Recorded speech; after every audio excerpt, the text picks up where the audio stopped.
आज आमे जानिबा सेई पुओ ओ झियोंक विषय जेउ मानकर प्रथम अक्षर बी रु आरंभ होइथाय।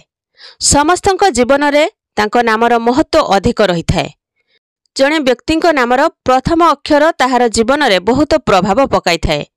तेणु व्यक्तिंक नामर प्रथम अक्षरु तार भाग्य और चरित्र जना पड़िथाय। प्रायतः सबु व्यक्ति निज नामर प्रथम अक्षरु निजर भविष्य जानिबाकू चेष्टा करंती। आज आमे जानिबा बी अक्षर व्यक्ति मानक विषय रे। जदि आपनक नाम बी लेटर रु आरंभ होइछि ते वीडियो को शेष पर्यंत देखंतु। वीडियो को देखिया पूर्व गोटे लाइक करंतु आ एमिति नुआ नुआ वीडियो देखिया पई चैनल को सब्सक्राइब करके रखिथांतु। आज आमे जानिबा बी लेटर व्यक्ति मानक विषय रे। एमाने कोनोसी गोटिए काम रे संतुष्ट होई नथांती।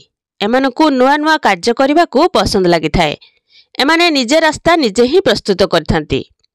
एमाने सहजरे काहा उपरे विश्वास करंती नहीं। एथिपाई एमानक सांग भी बहुत कम रही थाए। एमाने बहुत कम लोकंक उपरे विश्वास करथांती। एमाने जाहाकू भी विश्वास करिथांती सेमानक सह साथी होई रहिथांती। एमाने बहुत सुंदर और आकर्षक होइथांती।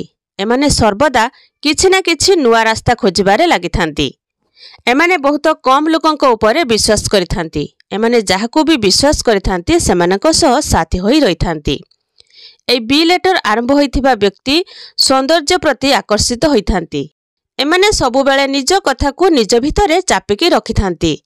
सेथिपाई काहा सहित अजथा विवादरू दूरे रहिबा पाई पसंद करथांती। एमाने बहुत शांत स्वभावर होइथांती। किंतु जेतेबेले एमानकू क्रोध आसीथाए एमाने काहारी कथा सुनती नहीं। प्रायतः एमाने निजर क्रोध को लोचाई रखिथांती। एमानकठू कोनोसी तर्करे जितिबा बहुत कष्ट होइथाए। एमानकू प्रकृति सहित रहिबाकू बहुत भल लागिथाए। एमाने सबुबेले प्राकृतिक सौंदर्य थिबा जागारे बुलिबाकू भल लागिथाए। एमाने निजर क्यारियर चिंता बहुत करथांती। एमाने निजर सिक्रेट को कोनोसी व्यक्तिंक सह शेयर करंती नहीं। एपरि लोक निज प्रत्येक कार्य चुपचाप ही करिथांती। एमाने निज काम विषय रे काहाकू सुनिबाकू दियंती नहीं। एमानकर एही गुण एमानकू सफलता आड़कू नै जाय। एमाने निजर प्रत्येक कार्य संपूर्ण मन लगाई करिथांती। सेथिपाई एई बी लेटर व्यक्ति माने निज कार्य क्षेत्र रे भल पदरे रहिथांती। जदि आपनक नाम बी लेटर रु आरंभ होइथाय तेबे वीडियो रे ओम नमः शिवाय बोली निश्चिंत लेखंतु।